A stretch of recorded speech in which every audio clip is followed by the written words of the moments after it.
Over the years, I bought a ton of gear. Some of it was super useful, and some of it I wish I'd never bought. So to save you from making the same mistakes that I did, here are 5 things that you should buy right now, and 5 things you might want to wait on. And of course, it's going to depend on your shooting style. Portraits versus sports, landscapes versus events. But if you just got your first camera, learned the basics, and are just itching to upgrade, then you need this video.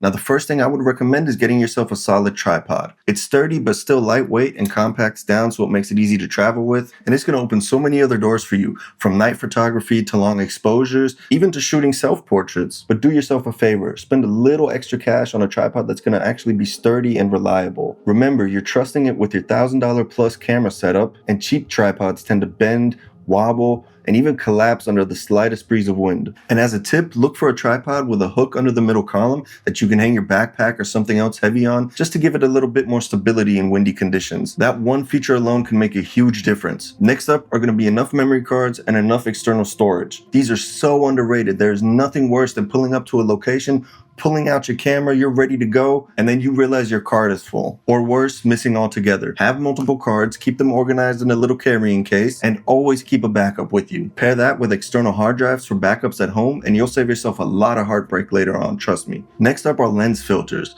ND and polarizer filters give you creative control and flexibility. Want to shoot long exposure during the day? ND filter. Want deeper blues in the sky or to cut reflections in water or glass?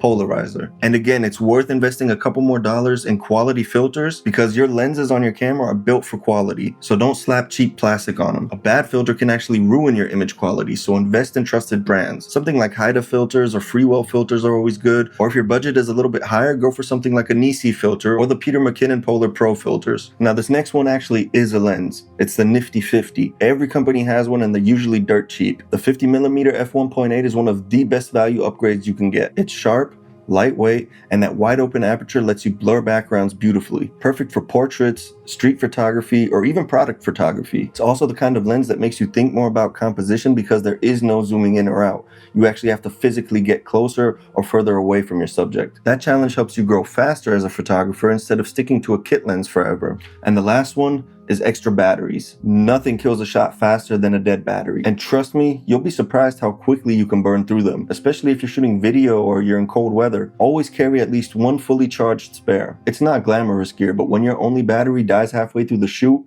you're gonna wish you had one. So those are 5 things I'd grab first if I were starting out today. They'll actually make your photos better and save you a bunch of frustration. But here's the thing, there's also a lot of gear that looks really tempting when you're new, but in reality, it just eats your budget and collects dust. Now let me show you 5 things I'd personally avoid at the beginning. First up, pro level camera bodies. Yes, top tier cameras are amazing, but if you're just starting out and still learning the ropes, it's a bit of overkill. They're probably gonna have a bunch of features that you won't use or don't even know how to use. They drain your budget fast, and the truth is your skill matters way more than megapixels or fancy specs. Stick with the body you have, master it, and only upgrade when the body you have is holding you back. Not because you think it's gonna make you better overnight, because trust me, that will not happen. Next up is an endless lens collection. Collecting lenses feels exciting, like building your own little toolbox. But in reality, having too many too soon just kind of spreads you thin. You'll spend more time switching lenses than actually learning how to use them. Master one prime or a simple zoom first. Knowing how to push one lens to its limit is going to improve your photography way more than owning 5 that you barely touch. Next up is pocket LED panels. These small LED lights, they look cool, they feel useful, but out of all the years that I've owned them, there's only been a handful of times that I've actually used them. If your main focus is product photography,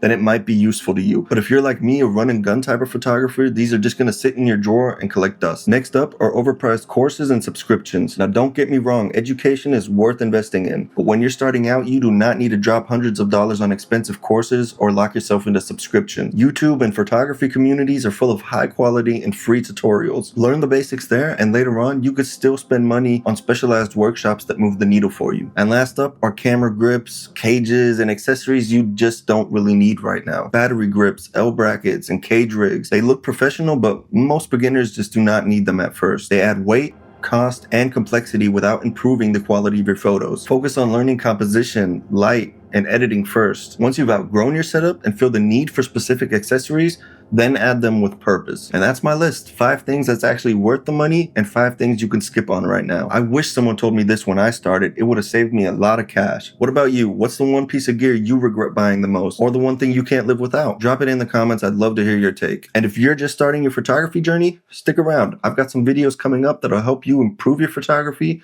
without breaking the bank. Until then, I'll see you in the next one. Peace.